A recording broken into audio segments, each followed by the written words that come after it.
unaacha maisha yako mazuri, unakuja kupigana kwenye vita hivi, unatafuta nini? Akaniambia, mke wangu, acha nikwambie ukweli.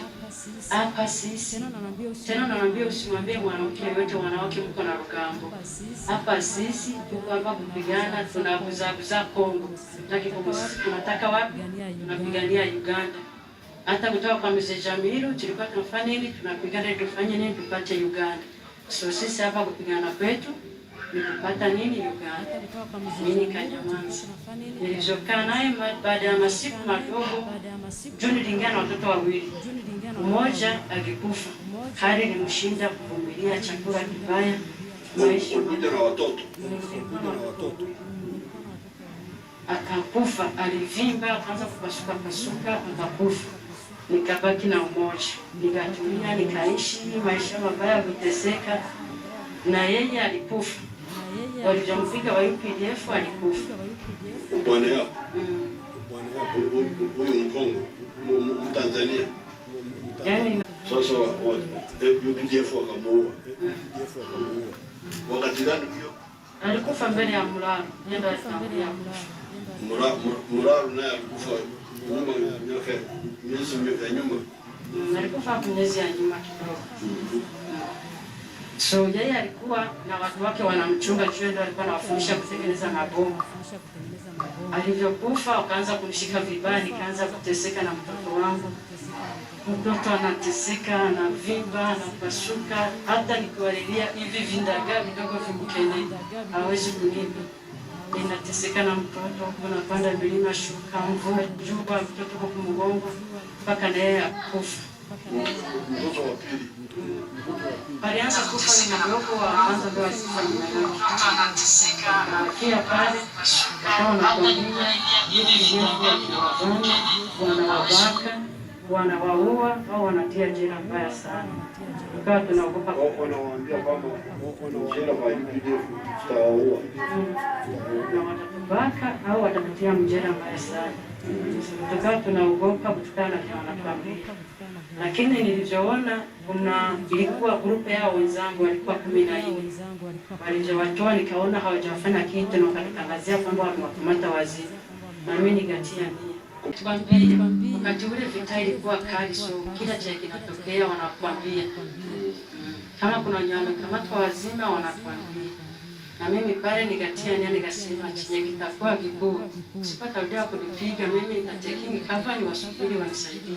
Kama ni kuniua waniue, kama ni kunisaidia wanisaidie. Okay. So wakati Muti na mwingine mama tulikuwa komanda, tulikuwa na alikuwa anaitwa Ami. Fragment ikamshura kwenye mguu kidogo, akikimbia kituo cha pale, na sisi tukapata bahati ya kubakia pale. Walikimbia nyinyi mkabaki pale.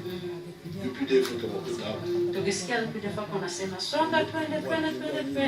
Sisi tukaita, mkoja mtusaidie, tuko hapa, tunaomba mtusaidie. Ushaute. Niliwaita. Wanisaidie. Okay, kale. Sasa. Asante. Unavuga Kirundi? Okay, kale. Unachizi. Asante. Unachizi Kirundi? Unavuga Kirundi? Na watoto wengine.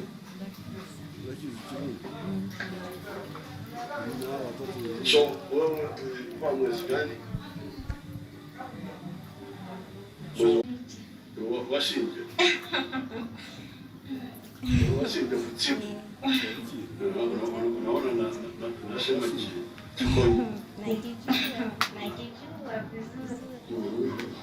Walituchukua usinga tunalala, nilikuwa njo nimeolewa. Nilikuwa nimefanya miezi 3 kubeki familia yangu.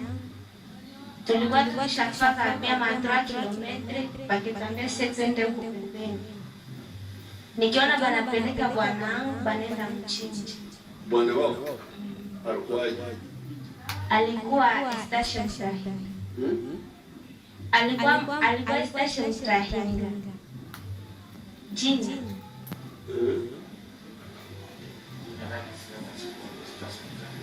Okay. Tuliona walikuwa washachukua wengine pembeni, walikuwa wamewatosha mwingine. Bwana yako bado yuko. Walimuua na jaji. Walimuua? Wa ADF. Kwa sababu gani? banatukutanisha banachukua banabeba basijana babwana banambao. Ulikuwa kijijini. Walikukamata kwa nini? Tuchukua usiku ngati nalala. Upande gani? Bulongo. Bulongo iko wapi? Iko kule Kongo karibu na Beni. Karibu na Beni. Kwa hiyo ulikuwa kijijini. Wakaja kwa bwana yako. Wakachukua. Wakachukua. Walikuwa washabanana wengine wa muzika nao na washaua wengine. Tulikuwa wabibi wa 6 na wabwana wa 4. Pakeua wabwana, paketosha sie, wabibi 3, pakeua na wengine wabwana. Paketupeleka kule mkambo kwa Museveni. Tulikuwa tukifika, nilikuwa niko na bibi wenyewe nafahamu mwezi mmoja. Nikizaa mtoto fariki. Sasa wale watu wangu wenyewe tulitembea wenyewe tulitaka nao kule kwa kambo. Mmoja uje fike mbani. Sasa nikibaki yangu mie peke. Ndio na mimi sasa niliangalia nikibakia kule na ile mchukua limuokoa. Iliwashambulia. Walitupiga kule Semuliki. Sasa niliona kisi ameenda, tukifika kule tunakuwa kula vibaya. Tunakuwa nasema tunaongea na watu wetu wanatuliza kama tuko naongea vizuri. Tunakuwa nasema tunataka toroka, banasema tukitoroka banatukata kichwa. Ndio tulikuwa kule tunaishi maisha ya boka, tunakula vibaya. Wakati mzee Mulalo alikufa. Elimu. Ilikuwa kisha muua. Sikarudia. Sasa nilikuwa nimezala wakinipatia mume wakinipatia mwingine bwana.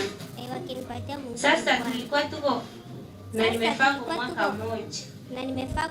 Tulikuwa tuko natembea kule pembeni na tani tukienda kuka kule Mwambu Sharipike. Paketupiga pale masasi, majeshi kerudia ingine nyuma, sekabakasa kekimbia mbele. Sasa sie wabibi tunatembelea katikati. Ndio nikiambia wandugu wangu, tulale, tuseme tunafanya hii tunatawanyika. Tukisema hapa tunatawanyika njoo kwenye masasi na faka nini inaenda peke yangu. Njoo tukilala pale tunatekinga, sasa tuliona masasi na kuruka. Tukesimama, nikeita UPDF, nisema mke mtusaidie. Walitupanaka tushatesekea huko. Njoo walikuja waketuokoa pale. Njoo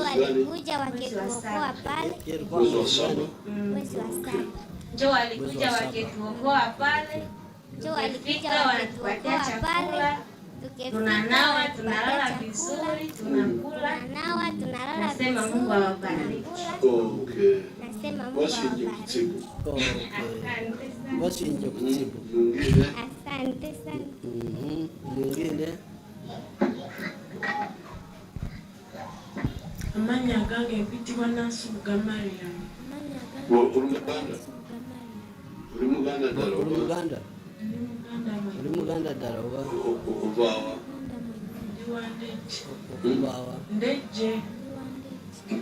Ndeje wafu Rwanda. Ndeje wafu Rwanda. Ndeje ya Kampala.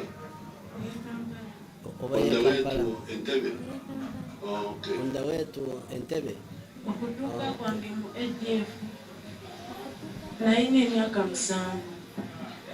Kitange nansitula nantwala ku ssomero. Baseeka mbaziira. Ku ssomero lya Seeka Mbaziira. Ekitundu kyennyini nakyerabira. Naye twali tusomera ku ssomero lya Seeka Mbaziira. Nga nze mmanyi nagenda kusoma kumbe kitange ne Seeka Mbaziira bamanyi ku bya ADF. Ne bansitula ne bantwala mu kibira. ADF. Ekolo. Mwayitawa. Ekolo. Twali abawala 4 n'abalenzi 5 ne batupagira mu mmotoka drone.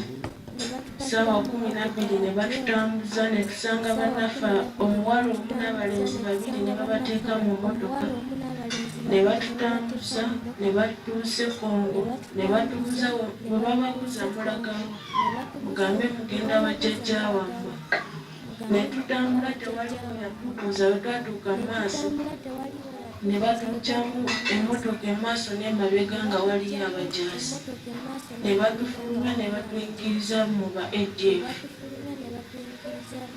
Okuyingira kwange mu ADF olwo olunaku lwe natandika okulaba ku bantu abakutte emmundu era bwe batutuusa mu kampu twatuukira mu kampu ya Sekawumalu. Sekawumalu mubeeramu muzeeyi Amigo ne muzeeyi Kikutte ne batandika otuyigiriza amafunzo. Bwe naweza emyaka 8 ne bampa omusajja. Nembeera mu kibira kya Kongo nga mbonaabona ekisogera ddala nga tulyako ebintu ebitaliimu munnyo ne tuwangaajibwa mu kunyigirizibwa buli ssaawa okubibwa embooko nga weyogerako ekintu kitono nga Ibuhexal plus Paracetamol. Stark wie Ibuprofen 400 Milligramm, plus schneller und besser verträglich. Bei Schmerzen wirkt Ibuhexal plus Paracetamol schneller als Ibuprofen 400 Milligramm alleine und ist dabei auch besser verträglich für den Magen. Ibuhexal plus Paracetamol. Zu Risiken und Nebenwirkungen lesen Sie die Packungsbeilage und fragen Sie Ihre Ärztin, Ihren Arzt oder in Ihrer Apotheke.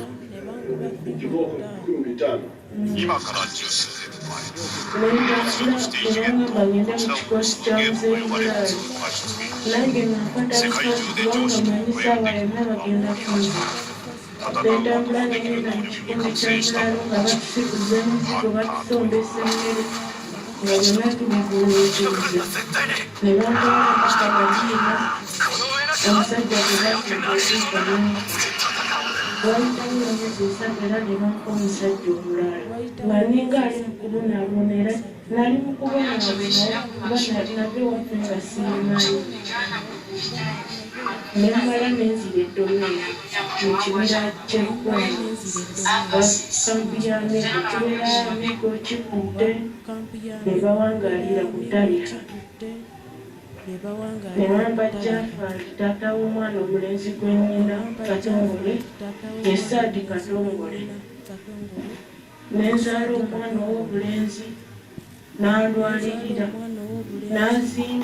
n'azimba olubuto n'azimba ebigere amaaso nga talaba. Taata we n'ampita ku RV gye yali akola n'entambula n'engenda. Amagye ga Uganda ne gatukuba ataaka. Amagye ga UPDF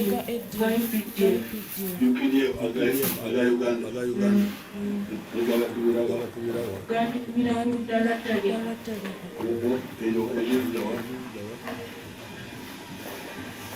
Which side? Marika.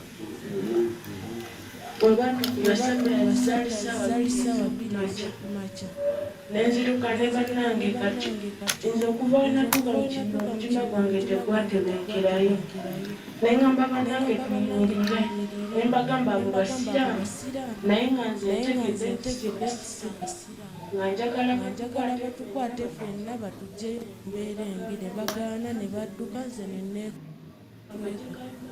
amagye ga Uganda ne gabafata ne nninda mu inapate nenyimuka ne nteeka emikono waggulu ne baŋŋamba yingira nenyimirira ne bambuuza oba nkutte emmundu ne mbagamba nedda ne bambuuza oba ebyeki ku mukono nti mwana okumuggyayo ng'omwana muzinga ayina amabwa mu bwereere omwana tategeerekeka ne bantwala ne bannyamba paka essaawa eno ntuusa okwebaza Juli neebaza nnyo kubanga mwatujja mu kibira mu kubonaabona kwonna kwe tubaddemu ne mutujjayo ne mutulabirira ne mutuleeta mu mbeera ennungi okwebaza nnyo. Wali mwezi ki? Gwali mwezi gwakuna.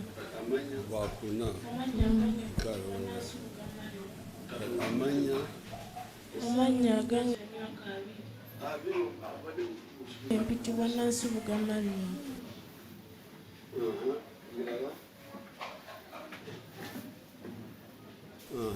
Omulala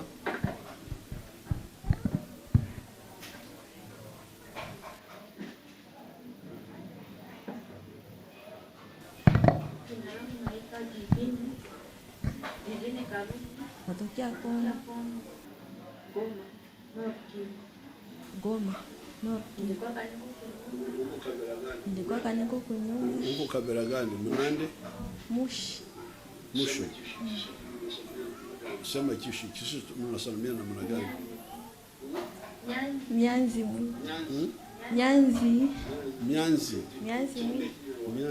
Okay. Chiri ngeki Nyarwanda. Okay. Nyanzi. Nilikuwa niko kunyumba. Kakangu tunachangia naye mama.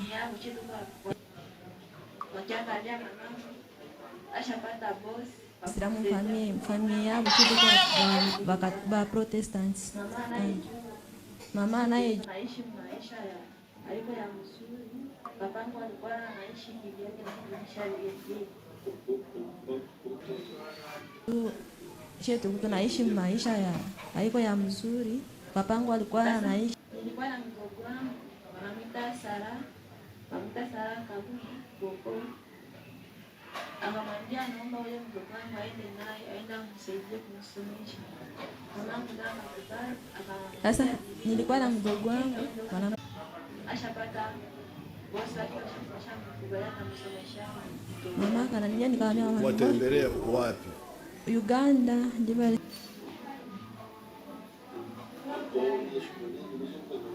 Chukua nje huyo.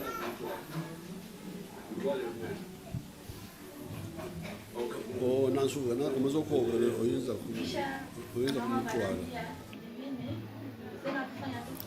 Mtwale wewe. Nikasema shona mimi niende kwangu. Akaso utampia kisha okay.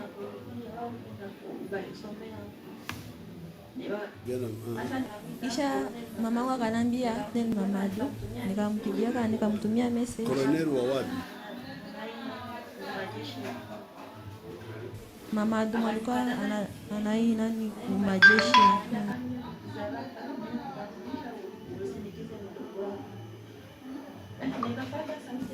Kakamata bis nani basi kisha munani pichipichi atakuwapeleka takutana nayo kumbele nani nachukua pesa kukianja cha nyuma.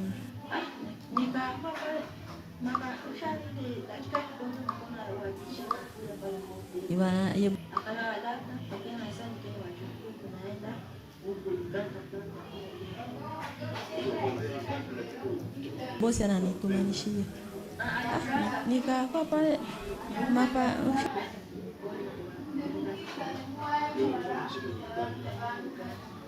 ile dakika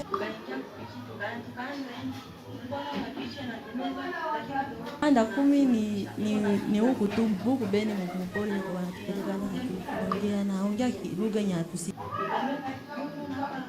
Mimi unaona hapa nani sisi na siku hapa na roho iko sawa. Nikafuta pigia mamangu simu nani simu yangu kesho. Nikasema Mungu akuchunge. Chada kiano nani kwenye Kibira. Mwenye Kibira. Nikasema nikamwambia huyu wapichi. Mbona tunaacha tena? Hii ilikuwa mwaka gani?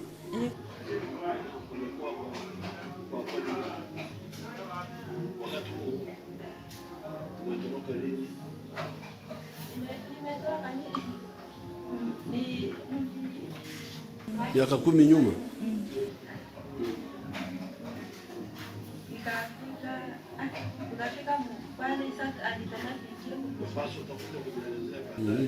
Umekuwa kwa podi wakati huo wote? Umetoroka sasa ulikaa mwaka kiasi gani porini? Nilikala muda mrefu porini, miaka 10. Niko porini. Na kutoroka umeokoa vipi? Nimeokoa kila siku napendaga kujitosha. Kisha kujitosha nasema mimi naficha wanakia chikuta na kia ananitosha kwenye mimi najificha. Anapeleka watoto mbele, mimi nashinda kisi ya kutoroka. Nani? Yeye chikutenya alikuwa waligawia kachiku. Chikute ndio. Ndiye alikuwa bwana yake. Wakati ulifika polini walikupa bwana. Ukazaa na watoto naye. Nikazaa watoto 3. Sasa nilikuwa na watoto 3. Kila saa president nafika wanagawia watoto wawapeleke mbele. Ile kwa kinakuwa numa sana moyo. Nasema anasemaje?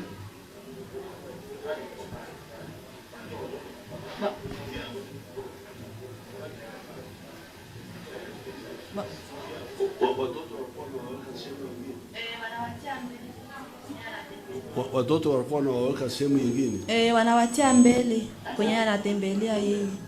Mimi nakuwa nyuma. Sasa wakati mnatembea. Okay.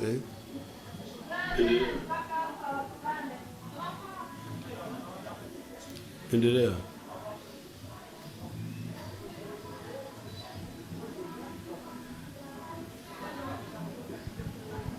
Ikakuwa kinaluma kila siku sana mururu. Nikakuwa siku tu moja Mungu akanisaidia kutoka na mtoto wangu sitacha mtoto hiyo siku matu kwa tunakaa nyumbani kana mdogo wangu alio asimsipate papa kule kwenye walinda muruchiko yake. Nikamkataza siende huko hata njoo na kuluma baki hapo. Safinani kutufia hapo.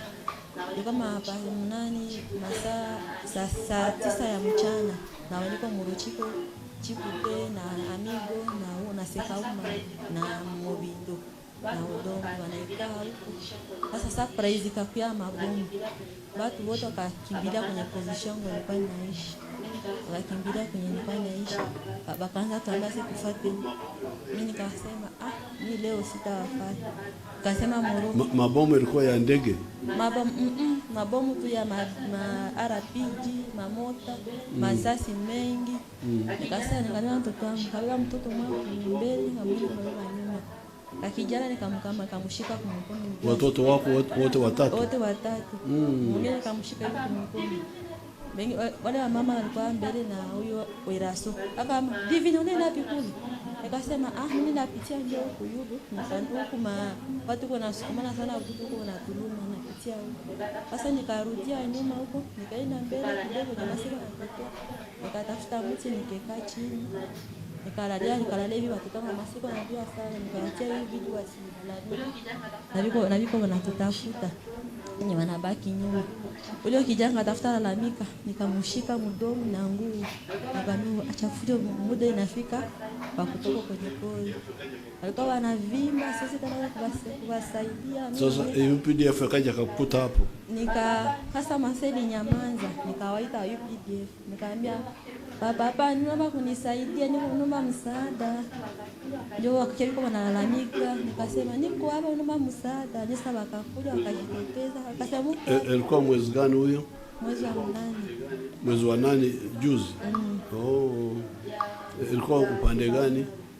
Ilikuwa upande ya Sekauma. Hiyo ni wapi? Huku nani kwake ya Irumu. Ndio kutumia walitu. Irungu ni wapi? Domain hapo.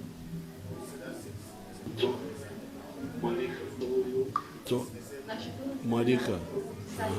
Asante sana. Sasa huyo nashukuru sana kutusaidia. Tulikuwa tunavimba, tunaonekana vibaya, sasa tunaonekana watu wazima mbele ya watu. Nasema Mungu asifiwe.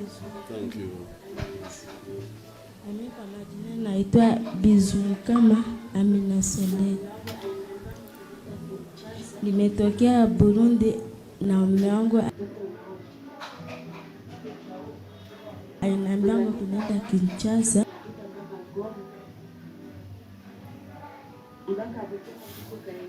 Amepata kazi. Nilikuwa na mtoto mmoja. Njoo tukaingia Mkibira.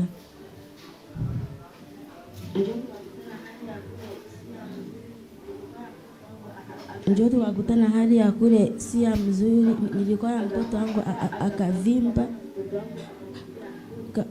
Akavimba mpaka akapasuka mpaka mtoto wangu akakufia kule. Alikufa. Na mbona mwenyewe akaenda kuvita ya Bafalde.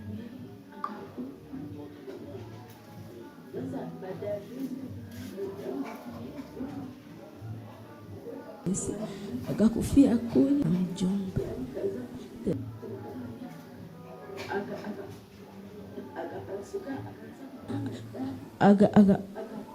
Akapasuka akaanza kutonya damu akakufa na yeye.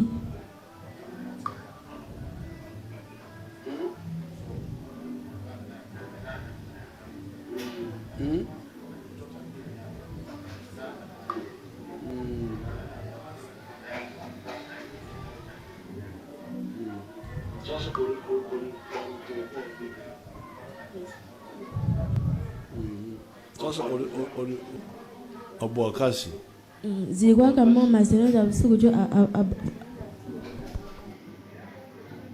Abuakasi alikuwa anatembelea mbele na sisi tulikuwa katikati. mlikuwa mnatembea na Abuakasi? Agakuwa mbele sisi tulikuwa katikati.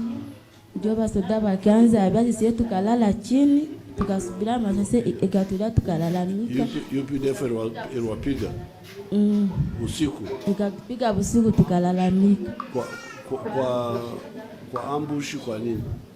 Kwa ambushi tulianguka mwambushi yao. Okay. Alafu ukalala chini?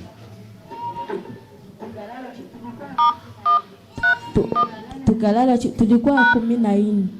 Tukalala chini tukasubia masaa isali ngaisha tulia. Ndio tukalalamika bakakia bakatukamata tukaenda nao. Okay. Asante sana. Thank you. So now you can see these are some of the children who were either lured into ADF or kidnapped. But they are telling you the story, how the UPDF is attacking those bandits and liberating these young people. Now, I'm calling on ADF to stop wasting time because there is no way they can survive. The moment the Congo government allowed us to operate in Congo, there is no way they can survive because we see them. For them, they don't know much about warfare. They don't know how much the capacity of the army, because when they were just staying there, given free territory by Kabila, they didn't know the capacity of the army. But there's no way they can survive. They have seen this. Even yesterday, but they are young people. I'm glad these young people were clever enough to run away, and others are running away. Many. These are just a sample.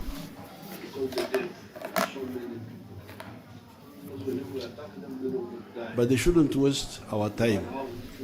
And because the death of these children, we are talking of those who died, Muraro, I don't know who. These ones escaped, as you can hear, this is from August. There are others who have escaped recently.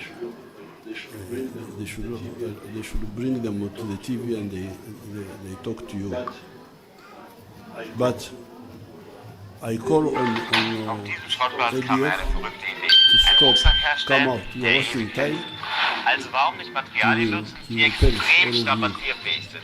Genau die Frage habe ich mir gestellt und 2017 jemand Rucksäcke und Accessoires aus Autozeit, aus Airbags und Sicherheitsgurten. Und so entstehen super robuste und nachhaltige Produkte. Advise them, because they are wasting our time and wasting our money. The machines we are using, I don't know whether they can. Some of the machines you can see them here.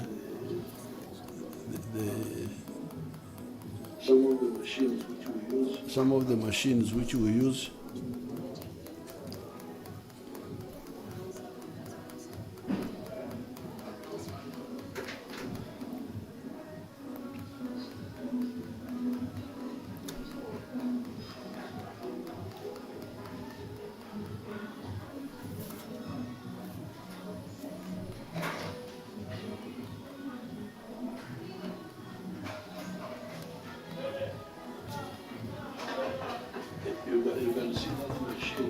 You can see that machine.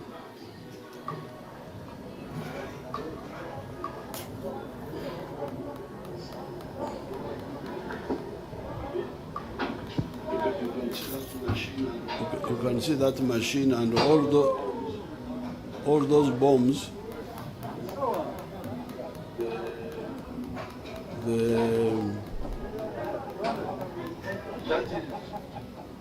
That is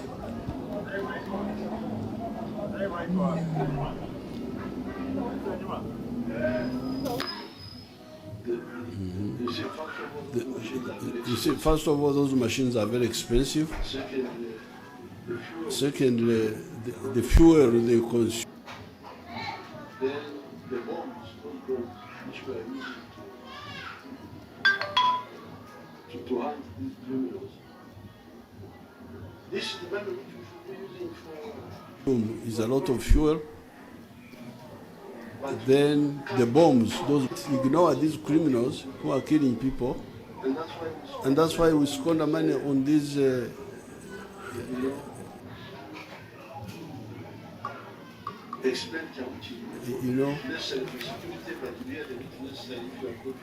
Expenditure which is good for necessary for security, but really not necessary if you have got people who are clever and reject bad things.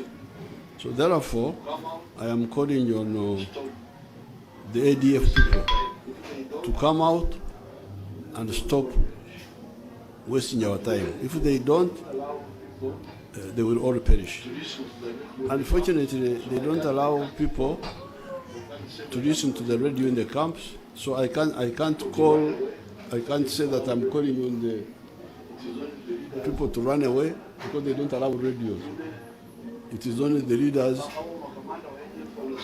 Do they?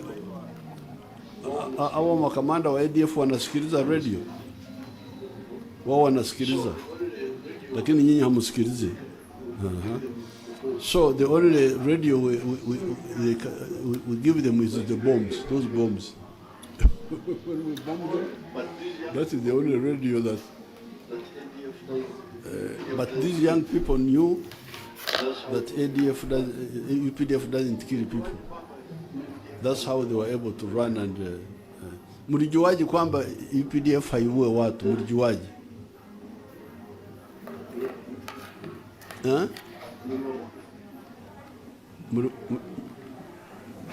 Mliwaona? Nani anawatangazia? Wanasemaje? Oh, okay. They tell you, but you mnajua kwamba hawau. Ndio. Okay.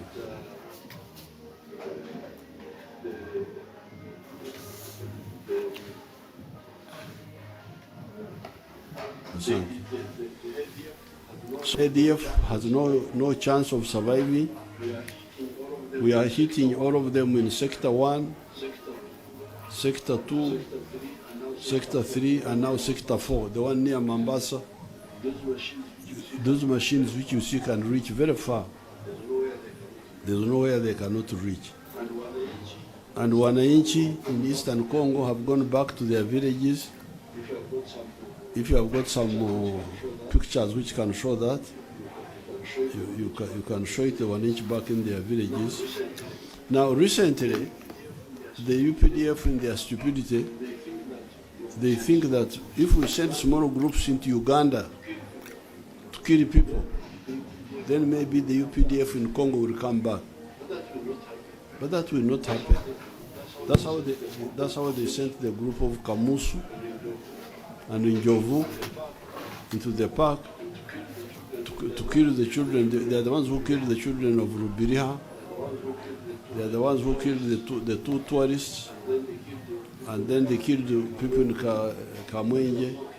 But we have now killed, out of the 10, we have killed 7 now. And captured 1. The other 3, we don't know where they are. I haven't seen them, see what happened to them. So that is again a waste of time. Those are the wananchi in Congo. They have gone back to their villages. You can see them going back to their villages. Then trying to bring bombs to Uganda, the Kayanja's church. This one we have defeated by vigilance. I want to thank you, the Ugandans, for being vigilant and exposing these bombs before they go off. But the solution is to finish the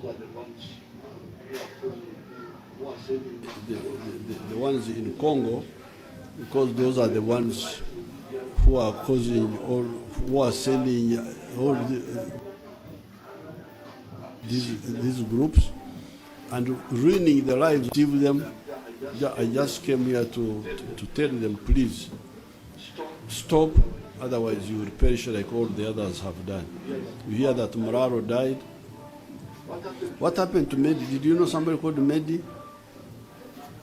You didn't know him. Huh? There was somebody called Medi in Karubo.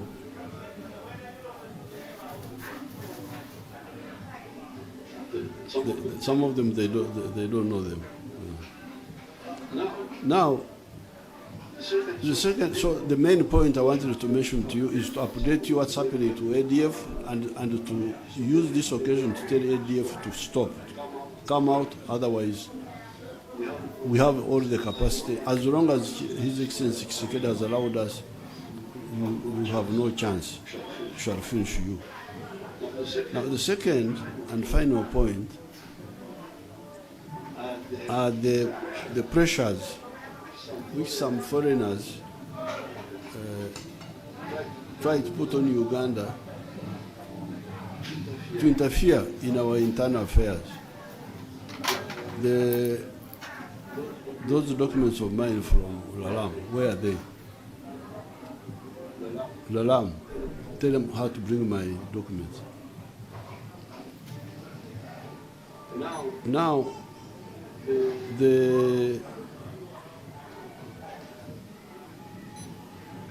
those who try to put pressure on us, they don't know. Kwa sababu tumemaliza, mnaweza kwenda, mnakaa nje, nitakuja kuwaita ni wawage baadaye. You can go and have some tea outside there.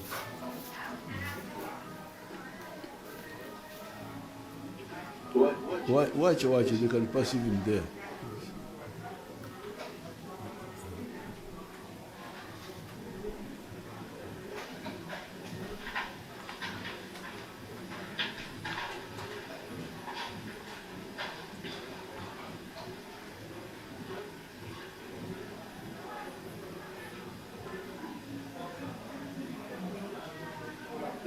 Now, these people who try to put pressure on us, first of all, they are not well informed. They don't know much about us.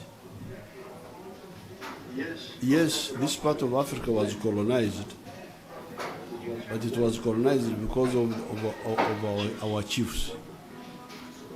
Our chiefs are the ones who had the weakness because of selfishness and greed.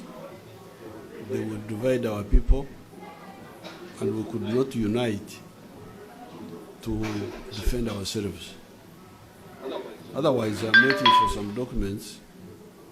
The society itself, community themselves are very strong communities here. And the quotations I'm waiting for, which I thought they had brought already, were by a man called Stanley, Henry Morton Stanley, who came through here, first of all in 1874, but the one I'm quoting is 1887, 1889, when he passed through here. When they bring me the quotations, I will read them to you, and I would want you to read them. Where are those documents? Huh? No, I should have brought them before. So when Stanley came here, and the forest where there's no production, but when he came to Ituri, where we have our people there, same people like they are Banyoro, actually Banyoro speaking people. He found very big agriculture. This was in 1887. So I was surprised. Large scale production. Then he later on in 1889, he came through the Ankole area, and he writes that he saw the best cattle in the world. He had not seen such nice cattle anywhere in the world. Now, then he continues up to Mwanza, and he also quotes what he saw there. But the weakness which we had was the governance, the chiefs, who were dividing our people. And later on, the churches also came and contributed to the division during the colonial times. By the time we come in the 1960s, this is what we confronted. And this is how we evolved the four principles: patriotism, Pan-Africanism, socio-economic transformation, and democracy. Now, with these, we cannot fail if we take these. And you have already seen what has happened. You can see the economy. I can show you some of the pictures, the livestock.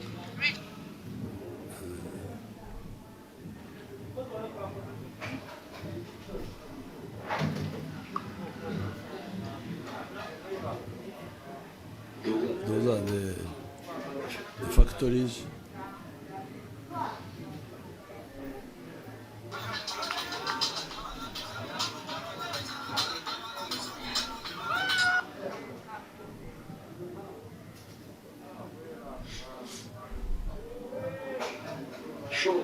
Show the pictures of those are the cows.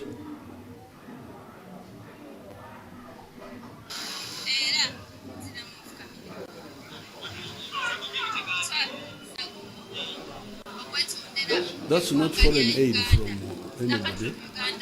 Those are the ancient cattle of your people.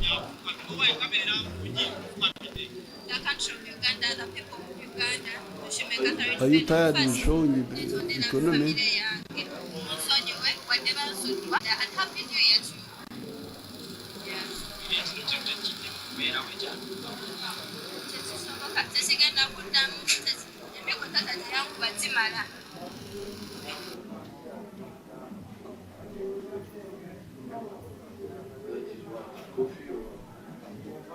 That is what? Coffee or what?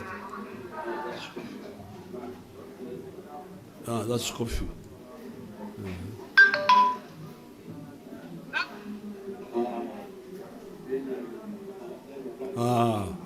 Byenyanja. Nairo patch. Nairo patch. This is not any other patch. Nairo. Byenyanja byaffe bya wano.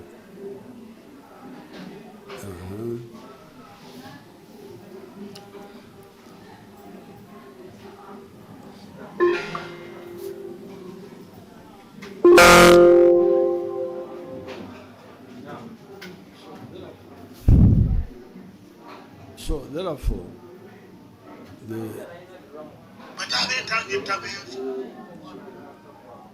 those are the bananas, you can see them.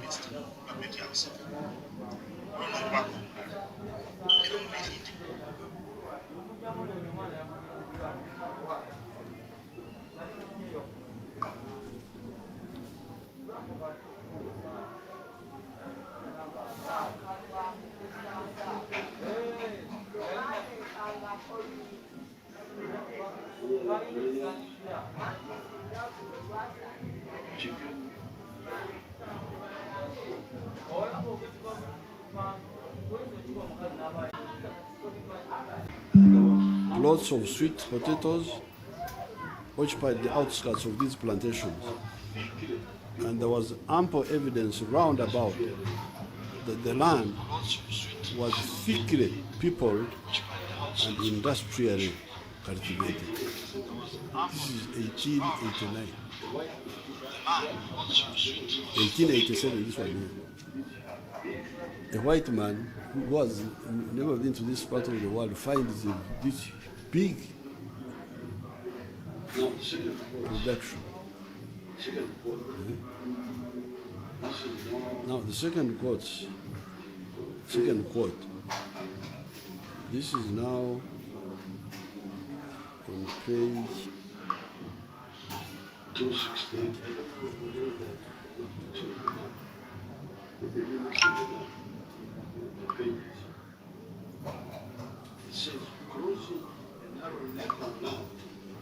She descended into the basin of the Ruiz, our river, the one in Mbarara. By degrees, the misty atmosphere of this region was clearing, and we could now see about 5 miles distance. And the contour of the pastoral plateau of Ankori, he writes it as Ankori. It was not by any means at its best. I think it was a dry season. It was well into the drought season. This is Old English. The dry season had commenced 2 months previously. Hilly range, steep corn, hammock and plain were clothed with grass ripe for fire. The herds were numerous and all as fat as prize cattle. The cows that can win prizes in Europe. In the valley, we had passed over 4,000 cattle of the longhorned species. The basin of the Rizi, which we were now in, was heart of Ankori.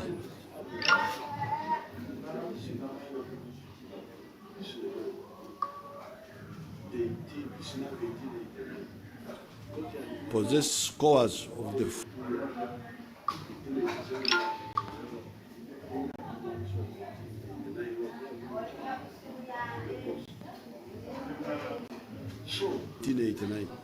because he had been around for 2 years. 1880.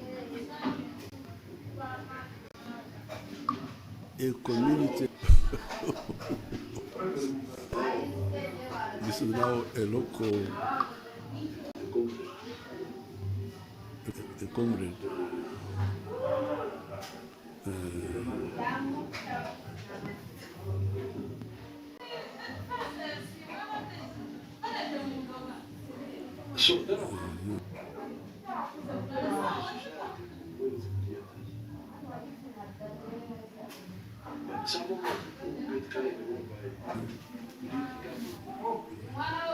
Foreign interests.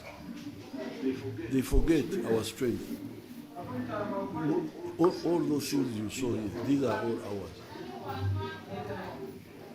Nothing foreign, nothing from anybody. So for somebody to come and say, unless you follow what I'm telling you, I will not.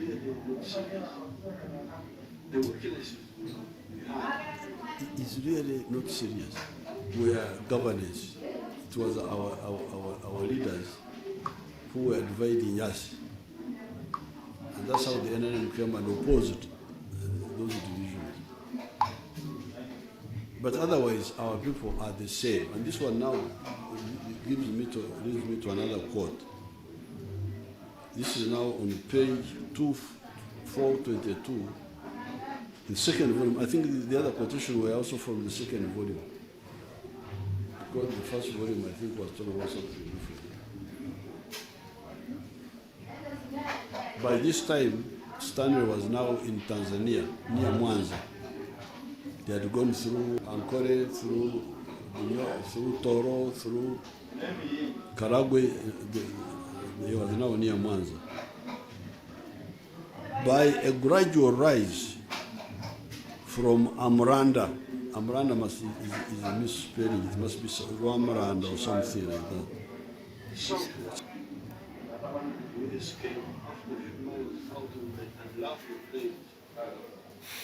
Southward, we escape after a few miles out of the unlovely plains, where 100 feet above the lake, a visible improvement has taken place. The acacia had disappeared, and the miombo, a tree whose bark is useful for native cloth and for boxes, and which might be adapted for canoes, flourished everywhere. At Bwanga, the next village, the language of the Wahuma, which we had heard continually since leaving the Albert Nyanza. Albert Nyanza is the Bunya area, side of Congo, ceases, which fact the skeptical Zanzibaris hailed as being evidence that we were approaching Pwani, the coast. So you can see this man, this foreigner,